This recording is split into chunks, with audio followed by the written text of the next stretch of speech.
Teman-teman sekalian yang dirahmati Allah Subhanahu wa taala, yang semoga selalu dijaga hatinya oleh Allah Subhanahu wa taala agar selalu thiqah billah, agar selalu percaya dan yakin kepada Allah Subhanahu wa taala. Karena kelemahan kita itu berawal saat kita mulai meragukan Allah. Dalam segala dinamika hidup, kita selalu butuh Allah.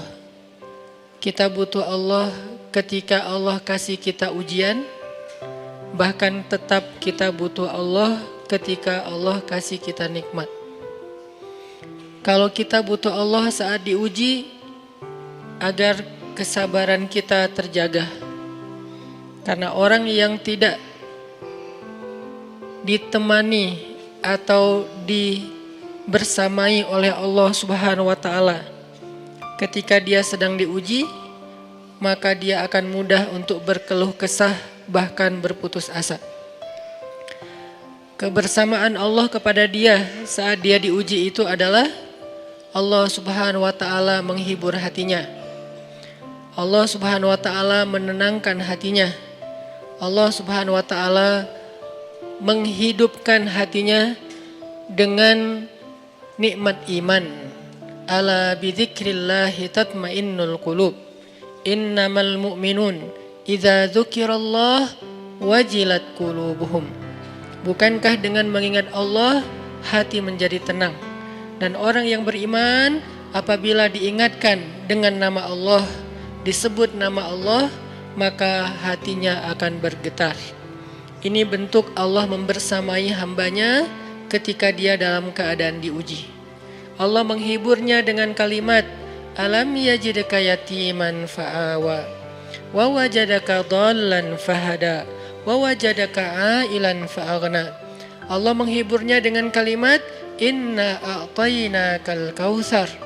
Allah menghiburnya dengan kalimat, kalla saya'lamun summa kalla saya'lamun. Allah menghiburnya dengan kalimat, la tahzan innallaha ma'ana. Ini adalah ketika Allah membersamai seorang hamba saat dia dalam keadaan diuji. Allah membersamai hamba juga ketika dia dalam keadaan diberi nikmat. Karena tanpa itu, maka seseorang akan jatuh justru kepada dosa-dosa karena dia mendapatkan banyak kenikmatan hidup. Kalau Allah Subhanahu wa taala tidak menjaga dia saat dia diberi nikmat, maka nikmat itu justru menjadi jalan bagi dia untuk terjerumus kepada banyak dosa.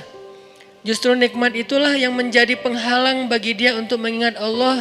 Karena dia sibuk menikmati hidupnya, akhirnya dia terhalang dari mengingat Allah tepat waktu. Sibuk menikmati hidupnya, terhalang dari Allah untuk bangun tengah malam. Karena dia tidurnya larut. Kenapa tidur larut? Karena terlalu banyak yang harus dia nikmati sebelum tidur. Dia bisa makan-makan, dia bisa jalan-jalan, dia bisa ngopi, dia bisa ketemu teman, dia bisa belanja. Bahkan dia nunggu midnight sale untuk bisa menghabiskan nikmat yang Allah kasih kepada dia. Sehingga akhirnya tidurnya terlalu larut, lalu dia tidak bisa bangun untuk menghadap Allah, curhat kepada Allah. Hal yang selama ini dia lakukan justru ketika dia diuji oleh Allah.